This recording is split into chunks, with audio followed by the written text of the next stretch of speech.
Hello, everyone. This is Connie Malay. I'm a voice crying in the wilderness. I've been trying to contemplate was I going to bring up this subject or not?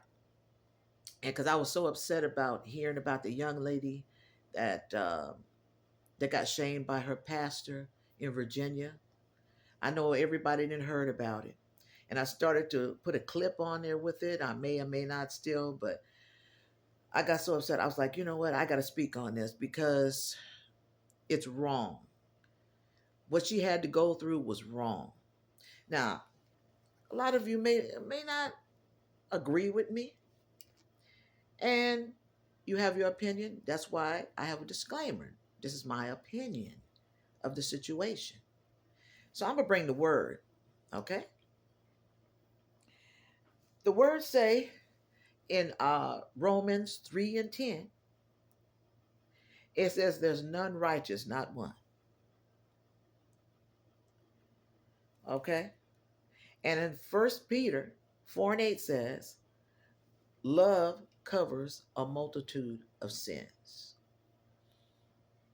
So that would, in my opinion, that pastor was wrong. He wasn't showing love.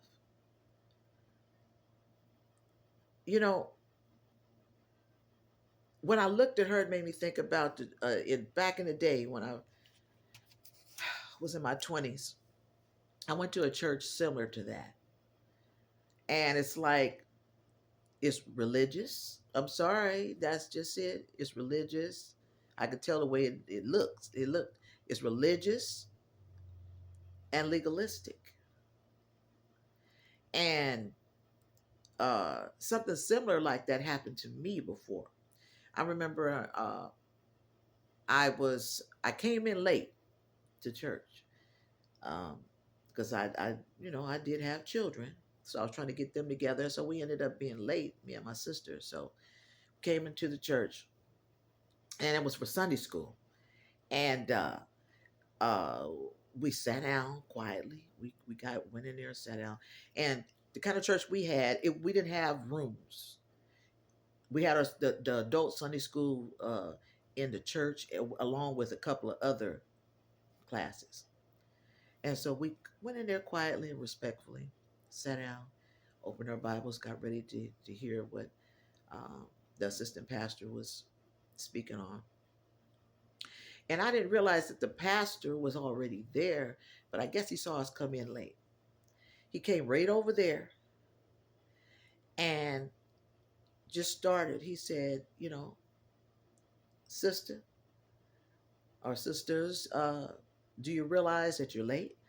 And, I was like, yes, sir. Apologize. He said, well, you know what? I need you all, I need you and your sister to stand up and apologize to this whole Sunday school class for coming late. I need you to do that. And, you know, I had never been done like that. I never, for somebody to tell me, stand up and apologize for being late. For one, I know I was late and I wasn't trying to be late. And number two, I'm a grown woman. It wasn't like I did something that was wrong. I just was late. So I said, okay. So I stood up and I apologized to the class. See, I understand. I don't understand exactly how she feel, but I do understand how it is to be humiliated in front of people because that was humiliation. Whenever you're called out, singled out from something, and somebody's, belittling you in front of a bunch of people, that's humiliation. And it's wrong. So I'm going to go to the word. I might not be saying it exactly the way I wanted to say it because, like I said, I got a lot of thought about it. And some things I'm just trying not to say. But anyway, is let's go to John. And I believe this is John 8. John 8 and 1. We're going to start. But Jesus went to the Mount of Olives. At sunrise, he arrived in the temple courtyard again. All the people gathered around him there. He sat down to teach them. And if you want to know, I'm in the New International Reader's Version. All right? So all the people gathered around him there. He sat down to teach them. The teachers of the law and the Pharisees brought in a woman. She had been caught in adultery. They made her stand in front of the group. Okay, you get that? I got to take my glass off. You get what I'm saying? The Pharisees had her stand up in front of a group. Okay. So the teachers of the law and the Pharisees brought in a woman. She had been caught in adultery. They made her stand in front of the group. They said to Jesus, "Teacher, this woman was caught having sex with a man who was not her husband. In the law, Moses commanded us to kill such a woman by throwing stones at them. Now, what do you say?" They were trying to trap Jesus with that question. They wanted to have a reason to bring charges against him. But Jesus bent down and started to write on the ground with his finger. They kept asking him questions. So finally he stood up and said to them, "Has any one of you not sinned? Then you be the first to throw a stone at her." He bent down again and wrote on the ground. Those who heard what he had said began to go away. They left one at a time, the older ones first. Soon only Jesus was left. The woman was still standing there. Jesus stood up and asked her, "Woman, where are they? Hasn't anyone found you guilty?" "No one, sir," she said. "Then I don't find you guilty either," Jesus said. "Go now and live your life. Go now and leave your life of sin." And the original says, "Go and sin no more." You see what I'm saying?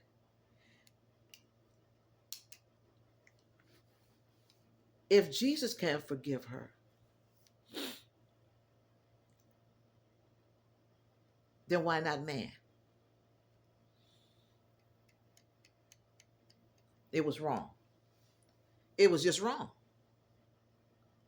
Having her stand in front of people get me humiliated because she's pregnant.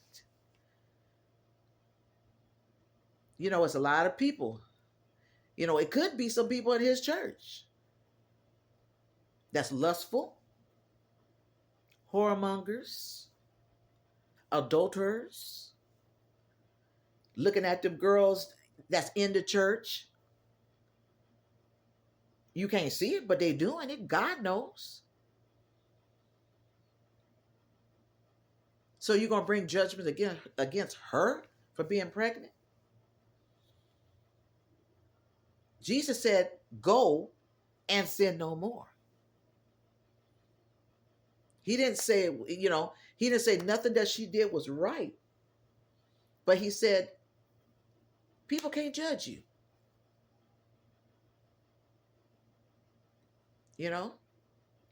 People cannot judge you because they better look in the mirror at themselves. He didn't say that, but I'm just saying, people got to look at their self. Everybody got something that they deal with. The word said there's none righteous, not one. Only thing makes us righteous is because of the blood of Jesus. But you have no right to shame anybody, because that's not love. Love don't hurt. So anyway, I just had to get on here and speak on that. Some may agree, some may disagree. Same as I got an opinion, you got one too. But, I just want to come on and speak on that because that really hurt my feelings. Because I understood what she was going through to a point about that. Of being stood up in front of people. and that feeling you have. Anyway, God bless you all. And matter of fact, a happy New Year's to everybody out there. To everybody that's listening, God bless you. I'm praying that God would bless your year.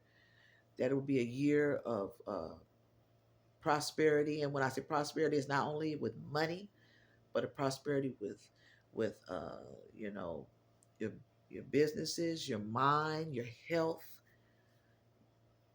You know. So anyway, I don't have too much more to say because, like I said, I was just I didn't know what to say. I didn't know what to think when I saw that. I'm like, this is exactly what I went through, and it's terrible.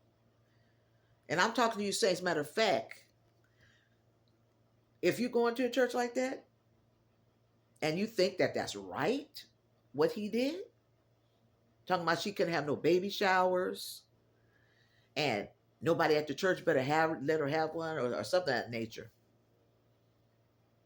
There won't be no baby showers, none of that. That's not love. And you need to get out of there. I'll say it again. That's not love when you shame a young lady that's made a mistake. We've all made mistakes. Uh-huh. We all made mistakes. So you don't look at somebody else when they make one. That's between her and her Lord. Like Jesus said, who's ever without sin, cast the first stone. Mhm. All right. God bless you all. And until next time, this is Connie Malay. I love you. This is Connie Malay, and I'm a voice crying in the wilderness. God bless you. Until next time.